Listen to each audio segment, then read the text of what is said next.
बिस्मिल्लाहिर्रहमानिर्रहीम। Hello everyone, अस्सलामु अलैकुम। मैं हूं आपका होस्ट डॉक्टर तनवीर अरशद चौधरी। आप देख रहे हैं programme health special on Special TV. सुनते कानों देखती आंखों को डॉक्टर तनवीर अरशद चौधरी का सलाम मोहब्बत। जैसे कि हमारी तमाम ऑडियंस जानती है कि हमने हमेशा करंट इशू को टाइटल करने की कोशिश की है। हम हमेशा कोशिश ये करते हैं कि जितने भी हमारे व्यूअर्स हैं उनके जहनों के अंदर उठने वाले जितने भी सवाल जवाब हों या उनकी सेहत से मुतल्लिका कोई भी मामलात हों या उनकी जिल्द से मुतल्लिका हों या उनकी बॉडी ऑर्गन से मुतल्लिका कोई मामलात हों या उनकी बीमारी के हवाले से कोई मसाइल हों, इन सब के ऊपर हम ओपनली गुफ्तगू करते हैं और कोशिश हमेशा ये करते हैं कि अपने इस प्रोग्राम के प्लेटफॉर्म से बेस्ड ऑन साइंस गुफ्तगू की जाए और हम अपने जिस भी गेस्ट को बुलाते हैं वो वेल अप टू डेट होता है, उसका knowledge well up to date होता है और रिसर्च दुनिया में जितनी भी हो रही होती हैं उन सब के ऊपर हमारे गेस्ट का फोकस होता है। तो हम कोशिश ये करते हैं कि अपने गेस्ट से वो सवाल जवाब करें जो कि आम जगह के ऊपर आप लोग नहीं पूछ सकते या नहीं कर सकते। तो being a clinician as a practitioner, जब मैं यहाँ पे अपने गेस्ट के साथ सवाल जवाब करता हूँ तो वो बेस्ड ऑन साइंस होता है और बेस्ड ऑन साइंस गुफ्तगू करके हम आपकी ज़िंदगियों में आसानियाँ पैदा करने की कोशिश करते हैं। आज जो हमारा आज के इस प्रोग्राम का टॉपिक होगा उसमें हम बात करेंगे कि बेसिकली एक साइंटिस्ट जो होता है उसकी कितनी कंट्रीब्यूशंस होती हैं हमारी हेल्थ को इम्प्रूव करने में, मॉलिक्यूल्स को दरियाफ्त करने में, फिर आपकी लाइफस्टाइल मॉडिफिकेशन करवाने में, फिर आपको डिफरेंट मॉलिक्यूल्स के ऊपर रिसर्च करके फिर उसके डिफरेंट मेडिकल के अंदर उसको कन्वर्ट करने में इनका क्या रोल होता है और साइंटिस्ट जो है उसकी ज़िंदगी किस तरह गुजरती है।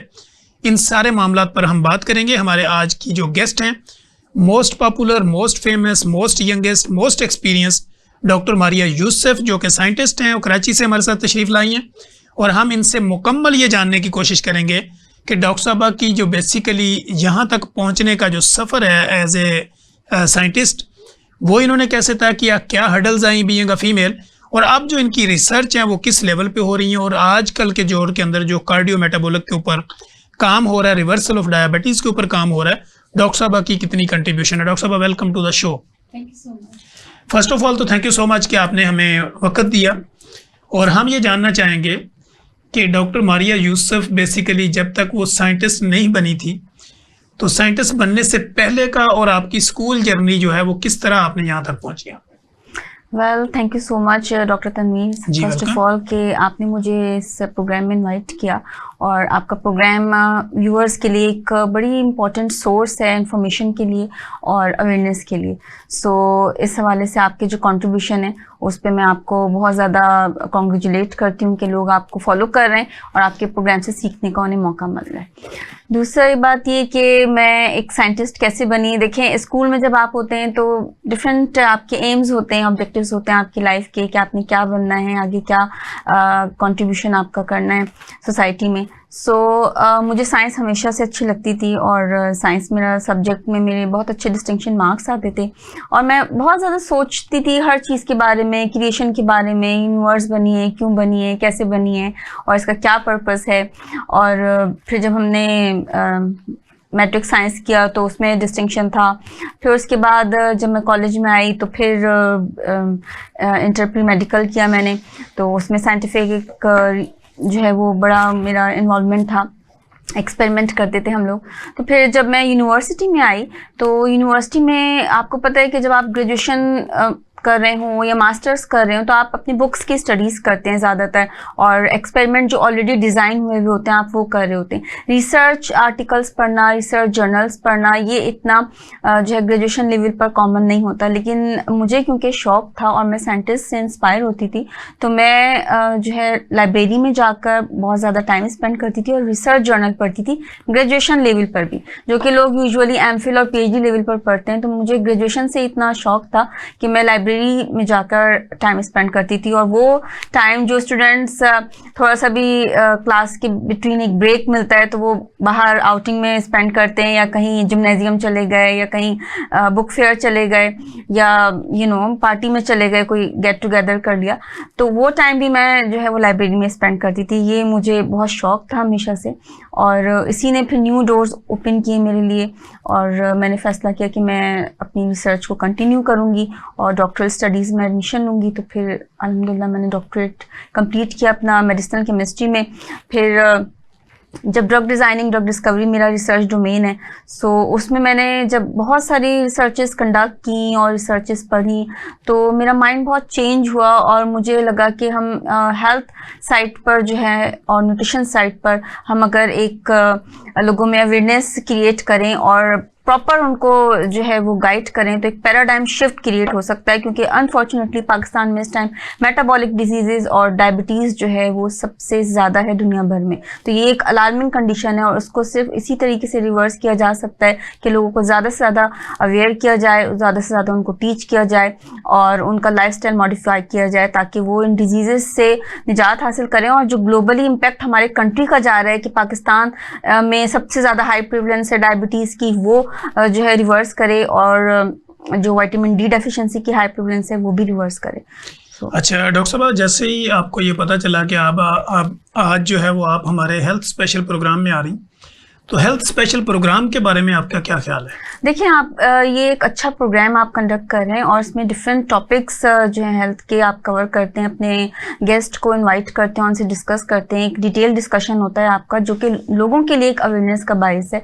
और घर बैठे रिमोट एरिया में भी जो लोग आपका चैनल फॉलो कर रहे हैं तो उनको बहुत सारी नॉलेज मिल रही है ताकि वो अपना लाइफस्टाइल बेटर कर सकें और अपनी डिजीज़ के बारे में जल्द से जल्द अगर वो कोई सफ़र कर रहे हैं तो डायग्नोज कर सकें और उसका एट दी ऑन टाइम उसका जो है वो डायग्नोसिस हो जाए, ट्रीटमेंट हो जाए। तो एक बहुत बड़ी सोर्स है, इनरिच सोर्स है लोगों को अवेयर करने की। और नॉलेजेबल कंटेंट आप, अपडेटेड कंटेंट आप शेयर करते हैं, रिसर्च बेस्ड कंटेंट आप शेयर करते हैं, जो कि बहुत बड़ी बात है क्योंकि आपको पता है साइंस एक ऐसी चीज़ है जो स्टॉप नहीं होती, ये कंटिन्यूसली एक्सप्लोर हो रही है और जो पहले थ्योरीज थी अब चेंज हो जाती हैं, चीज़ें ऑप्टिमाइज हो रही होती हैं with the passage of time.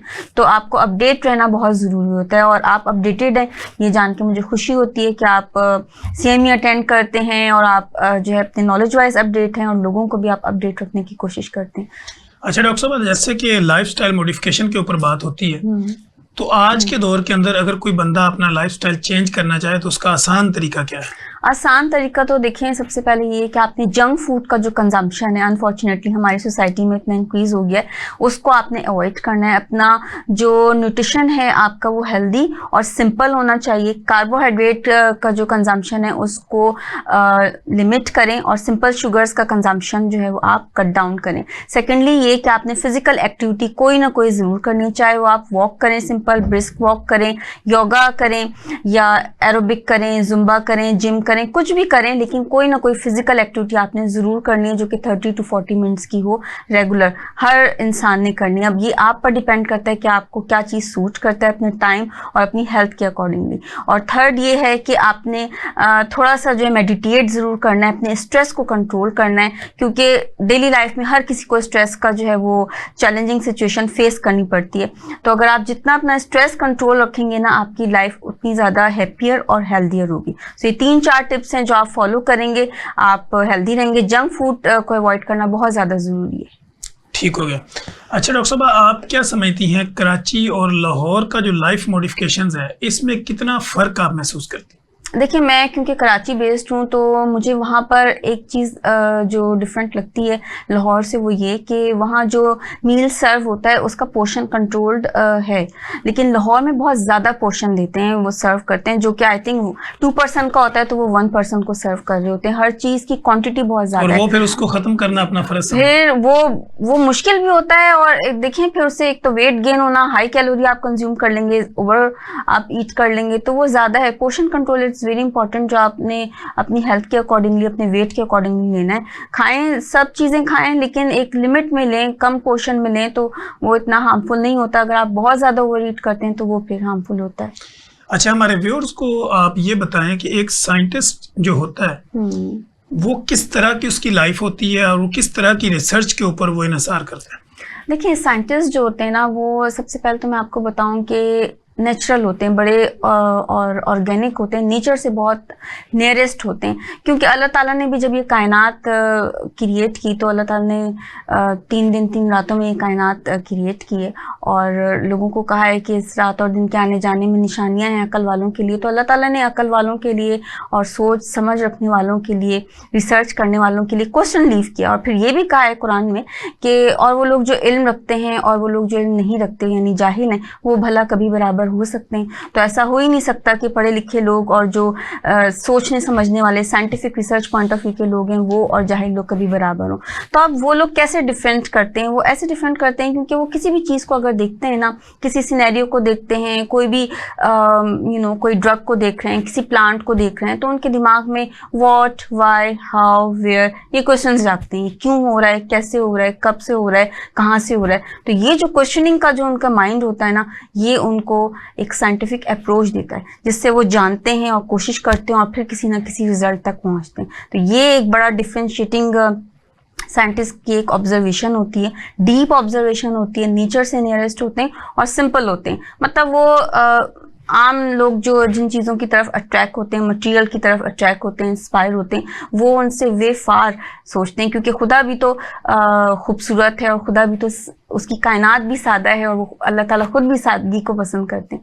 So it's like that. और जैसे हमारे नबी सल्लल्लाहु अलैहि वसल्लम, उनसे बड़ा कौन साइंटिस्ट होगा? आप देखें 1400 ईयर्स अगो जो हुजूर सल्लल्लाहु अलैहि वसल्लम ने लाइफ स्टाइल बताया था, आज साइंटिफिकली लाइफस्टाइल मॉडिफिकेशन वही बात बताती है कि फास्टिंग करें आप, जो हमारे नबी सल्लल्लाहु अलैहि वसल्लम करते थे, वो इंटरमीडिएट फास्टिंग की फॉर्म में हो या आप जो हम रोज़ा रखते हैं लेकिन फास्ट करें। आपने जो है अपने आप को फास्टिंग करनी है, आपने 16 आवर की करनी है, 12 आवर की करनी है, 14 आवर की करनी है, जितना आप कर सकते हैं। या आपका इंसुलिन लेवल भी जो है वो कंट्रोल रखेगा और स्पाइक्स भी नहीं आएंगी, आपका डायबिटीज़ भी कंट्रोल रहेगा और आप मेटाबॉलिक डिजीज से कंट्रोल रहेंगे, वेट भी नहीं आपका गेन होगा। सो ये चीज़ें हमारे नबी सल्लल्लाहु अलैहि वसल्लम ने कितने टाइम पहले बता दी, तो उनसे बड़ा साइंटिस्ट कौन होगा? सिंप्लिसिटी भी उन्होंने बताई और उन्होंने जो है लाइफस्टाइल मॉडिफिकेशन के लिए वॉक भी बताया उन्होंने कि कुछ ना कुछ एक्टिविटी करें, फिजिकल एक्टिविटी करें और सिंपल लाइफस्टाइल रखें, न्यूट्रिशन भी सिंपल कंज्यूम करें। आज अनफॉर्चुनेटली हमें ये बता दिया गया है कि जो जंक फूड है उसको पैक्ड में करके, प्रोसेस करके लोगों की अट्रैक्शन गेन की है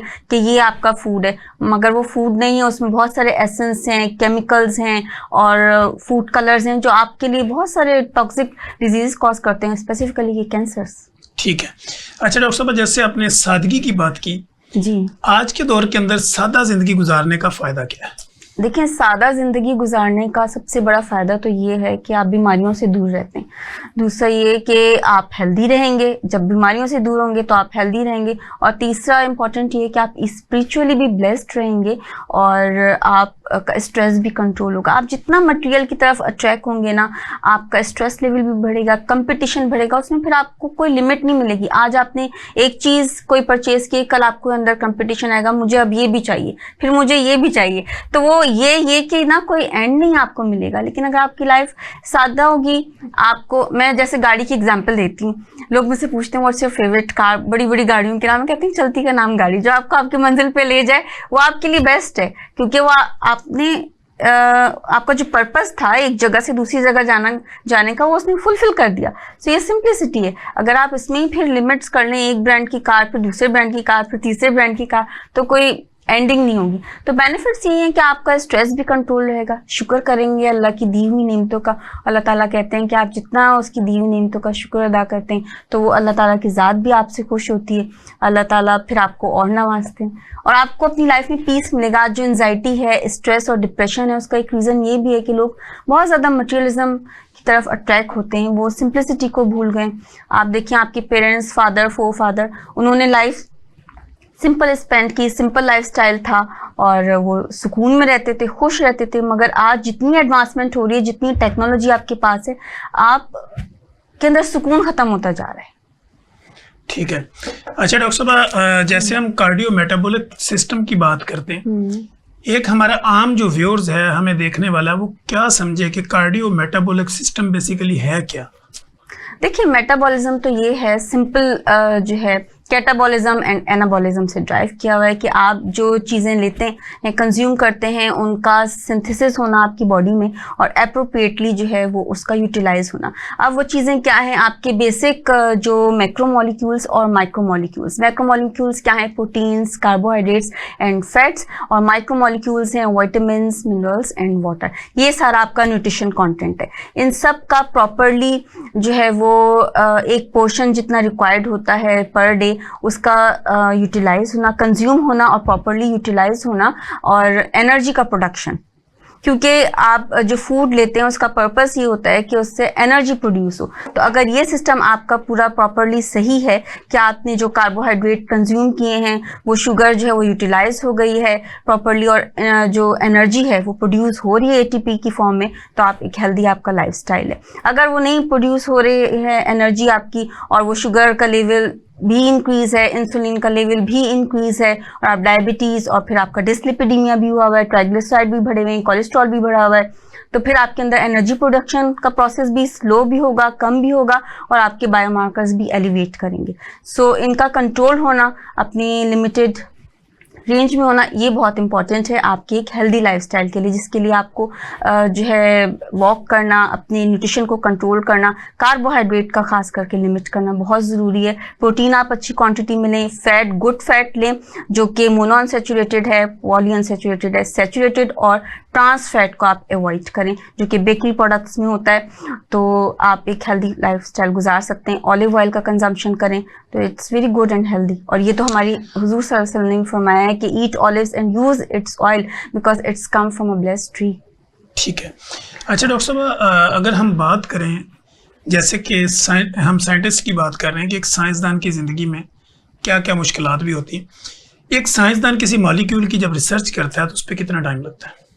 देखिए, it depends, it's very good question कि एक आप मॉलिक्यूल को आप डिस्कवर करते हैं, उस पर रिसर्च करते हैं। कोई चीज़ जब न्यू होती है तो उसकी सारी चीज़ें न्यू होती हैं, उसका स्ट्रक्चर भी न्यू होता है, उसकी प्रॉपर्टीज़ भी न्यू होती हैं, केमिकल प्रॉपर्टीज़ भी न्यू होती हैं, फिजिकल प्रॉपर्टीज़ भी न्यू होती हैं। फिर आप उसको जिस पर्पस में यूज़ करना चाहते हैं, जिस सिस्टम में आप उसको यूज़ करना चाहते हैं, उस सिस्टम में जाकर भी उसका इफेक्ट जो है वो न्यू होता है। अब एक मॉलिक्यूल, अगर आप एक ड्रग की बात करें, क्योंकि मेरा रिसर्च डोमेन जो है वो drug designing and drug discovery है, तो अगर मैं ड्रग मॉलिक्यूल डिस्कवरिंग की बात करूँ तो ये पहले जो था ये टाइम लेता था तकरीबन 10 to 15 ईयर्स लगते थे एक ड्रग लेबोरेटरी से मार्केट, जी, एक ड्रग मॉलिक्यूल जो है वो लेबोरेटरी से मार्केट तक आने में वो तकरीबन 10 to 15 ईयर्स लेते थे। लेकिन अब जैसा कि आपको पता है कि अब आर्टिफिशियल इंटेलिजेंस का टाइम है और कंप्यूटर से और साइंस से, टेक्नोलॉजी से जो है हमारी जो है हर फील्ड में एक रेवोल्यूशन आया है। तो ड्रग डिज़ाइनिंग और ड्रग डिस्कवरी में भी एक रेवोल्यूशन आ चुका है, क्योंकि उसमें भी हम डिफरेंट सॉफ्टवेयर यूज़ करते हैं। I personally use so many softwares in my drug designing and drug discovery, जिससे ये टाइम फ्रेम जो 10 से 15 साल तक का था ये अब रिड्यूस होकर 6 to 7 ईयर्स तक का हो जाता है। तो जो प्रिलिमिनरी आप ड्रग डिज़ाइनिंग की जो आप एक्सपेरिमेंट्स कंडक्ट करते हैं जो लेबोरेटरी के, वो क्विक स्क्रीनिंग हो जाती है, आपकी कंप्यूटराइज सॉफ्टवेयर बेस्ड स्क्रीनिंग हो जाती है, जिसमें आप मिलियंस ऑफ कंपाउंड जो हैं आप शॉर्ट टाइम फ्रेम में आप स्क्रीन करके रिजल्ट्स आप बता सकते हैं और जल्दी आप फास्ट इस प्रोसेस को कर सकते हैं। लेकिन ये है कि एफर्ट्स लगती हैं और चैलेंजेस फेस करने पड़ते हैं, हर्डल फेस करनी पड़ती हैं, क्योंकि स्टिल पाकिस्तान देखें एक अंडर डेवलप कंट्री है, it's not a develop country. तो यहाँ पर बजट का सबसे बड़ा इशू होता है। आर्टिफिशियल इंटेलिजेंस के टूल्स और जो सॉफ्टवेयर्स हैं एक्सपेंसिव होते हैं, लाइसेंस बेस होते हैं, टेक्निक्स टेक्नोलॉजी एक्सपेंसिव होती हैं। तो हमारे यहाँ स्टिल लोगों को ये अवेयरनेस नहीं है कि आपकी लेबोरेटरी एक कंप्यूटर भी हो सकती है। लेबोरेटरी का जो सेंस है लोगों का, एक लेमैन के लिए ये सेंस है कि जहाँ पर वो ब्लड टेस्ट के लिए जाते हैं, this is only the laboratory. Laboratory हर वो चीज़ है जहाँ पर आप रिसर्च कर रहे हो, जहाँ पर कोई न्यू काम हो रहा है, जहाँ पर आप इनोवेशंस कर रहे हैं, जहाँ पे कोई रिसर्च प्रोडक्टिविटी कर रहे हैं। तो बायोइन्फॉर्मेटिक्स की लेबोरेटरी में मैं हमेशा ये कहती हूँ कि आपका जो कंप्यूटर सिस्टम है ना, दिस इज योर लेबोरेटरी, क्योंकि आप उस पर अपना एक्सपेरिमेंट कंडक्ट कर रहे हैं और रिजल्ट्स आपके पास आ रहे हैं। तो मॉलिक्यूल्स की भी एक बहुत इंपॉर्टेंस है कि आप जब डिज़ाइन उसको कर रहे होते हैं, नोवेल मॉलिक्यूल, न्यू मॉलिक्यूल को, तो आप अगर आप कंप्यूटर सिस्टम यूज़ करें तो वो तकरीबन 6 से 7 साल लेगा एज ए ड्रग मार्केट में आने के लिए। लेकिन ट्रिवियल अगर प्रोसेस यूज़ करें जो कि अब बहुत कम हो गया है, तो उसमें वही 10 से 15 साल लगेंगे, जो कि बहुत ज़्यादा टाइम फ्रेम है। और उसके बाद भी कोई श्योरिटी नहीं है कि वो ड्रग फॉर लॉन्ग टाइम या फॉर एवर सर्वाइव करेगी मार्केट में, क्योंकि बहुत सारी ड्रग्स मार्केट में आने के बाद भी बैन हो जाती हैं due to the toxicological profile, जो कि पॉपुलेशन टू पॉपुलेशन वेरी करता है, या फिर डिफरेंट अदर DDI कॉज कर रहा होता है, बहुत ज़्यादा ड्रग ड्रग इंटरेक्शंस कॉज कर रहा होता है, जिसकी वजह से टॉक्सिसिटीज कॉज होती हैं। तो फिर उसके बाद भी वो बैन हो जाती है, यानी 15 ईयर्स के बाद भी यू आर नॉट श्योर। मगर 6-7 ईयर्स के बाद आर्टिफिशियल इंटेलिजेंस यूज़ करने के बाद आपको काफ़ी सारी चीज़ें जो है ना आप प्रिडिक्ट कर सकते हैं।